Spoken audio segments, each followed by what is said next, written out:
Hello,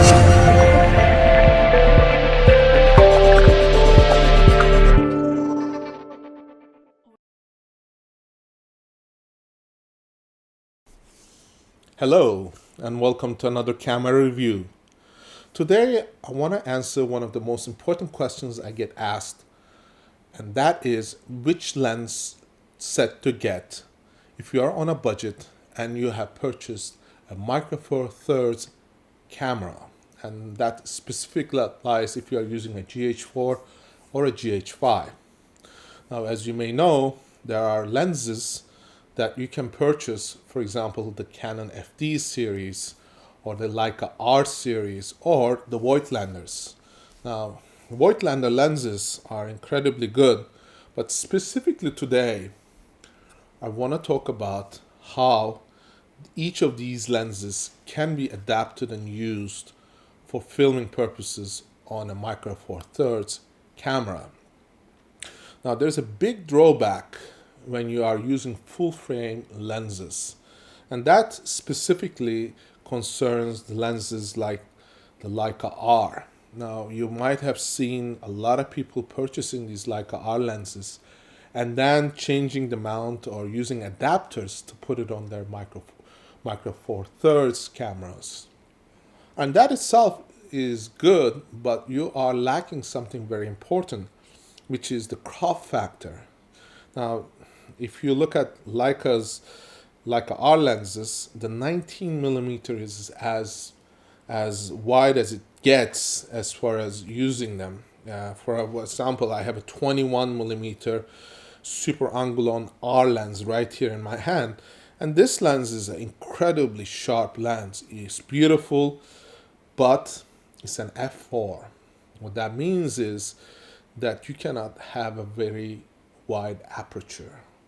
That means you are going to struggle with light circumstances if you are shooting in low light. Similarly, if you are having one of those lenses that are in the wide range of like R lenses, they always go up to 2.8 as the fastest lens. And that creates a major problem because in low light situations, you are going to have problems. And that is the reason that you have to think twice about purchasing Leica R lenses if you are going to use them for your filming applications. Now, having said that, good lighting will always save the day. But if you are going to use lenses, you have to know that the crop factor means that your sensor is very small, and that would mean that you have to use even wider apertures. Now, if you are having an f2.8 lens, you have to multiply that by a factor of 2 if you're using on a GH5. So your f2.8 is not an f4, but it's a 5.6. It performs like an f5.6. That's why you get sharpness and all that. But you also have to remember that f5.6, which is on a full frame version, is a rather slow aperture. So for that very reason, you have to consider what you are going to use it for. And that's why camera manufacturers have brought their own line of lenses, especially Panasonic. You'll see that they have f1.7 for the 20 millimeter, they have 15 millimeter. And if you look at those lenses, they are relatively fast. And it is for a very important reason, because they want those lenses to perform well so that the lens can help the Micro Four Thirds sensor to receive enough light. And it is another aspect that most people forget about when they are going into purchasing lenses. Now, if you're going to use these lenses on a full frame camera like the Sony a7S Mark II or the S Mark III, which is coming up soon, this lens will perform quite well because it is designed for a full frame camera.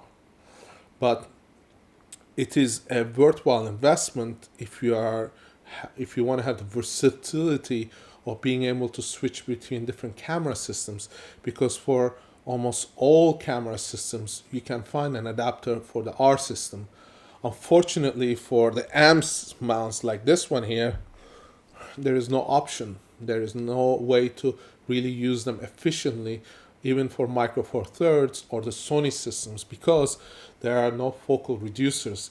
You might have seen the Nikon and Canon mounts having a 0.71 factor or the 0.64 factor, which brings the crop factor from 2 to 1.5, even to 1.33 if you are using it with one of those adapters. And that helps to gather more light and have the lens perform very well.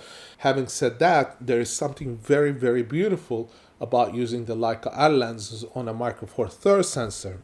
And that's a very important consideration if you think from the point of these new cameras having very digitalized look. Those digitalized looks, especially at 30 frames per second filming, creates this very jarring experience if you want to create a very feature film like look or cinematic look. And to break that, it's using lenses that are older generation or generation from which these lenses are less than perfect, creates that character. And that is the reason these Leica R lenses have been so popular, because they'll be able to bring that older look into that image that you're capturing with your camera. And it is for that reason these lenses work very well if you don't mind the slow speed.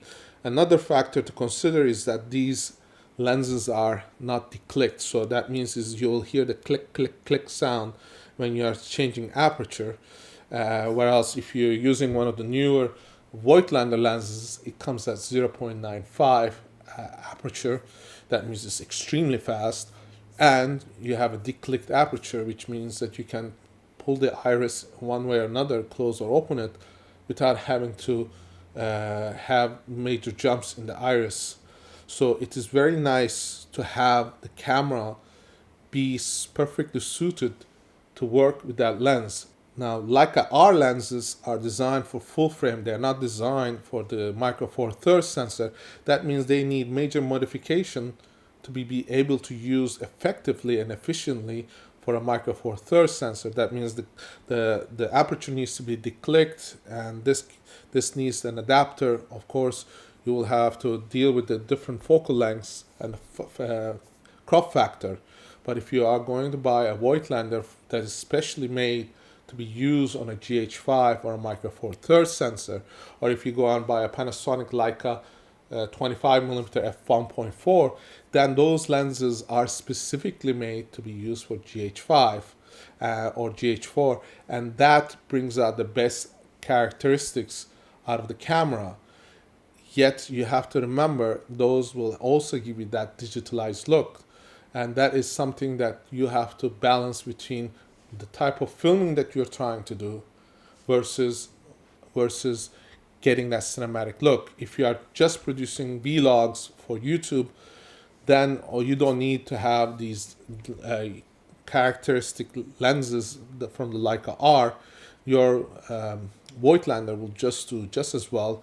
Or if you buy a cheaper lens like the 20mm 1.7 from Panasonic, it will give you that look, and that costs only a few $100s. Whereas if you're going to go to Leica R lenses, that's going to run you a couple of $1,000s sometimes, because the Chinese have cornered the market on this, and they're taking these lenses and putting them into cinema type of bodies, and that means that these lenses will not be available for much longer. And of course, the collectors have them in their stock. They're not going to release them anytime soon. So if you're not going to be able to complete at least a set of between a medium, a wide angle, a 50mm, and getting a 75mm or 80mm, then you might not want to go that route. So whatever you buy, make a decision, make a calculation, so that your budget meets your needs. Because if you're going to use a Leica R lens along with a Voigtlander, they're going to have a totally different look. Because this lens, the Leica R lens, has a very nice warm look. Whereas if you look at the Voigtlander, it has a much bluer tones, and the tones are very good for filming at night. but they won't give you those beautiful skin tones that you get with the Leica R. So these are all important considerations for you in your decision to purchase any of these lens sets.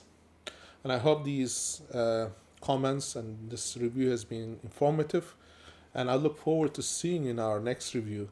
Please have that like button pressed, and also if you feel inclined, please donate us so that we can make more reviews on these products and these cameras, so that you can make a better informed decision. And I thank you for watching.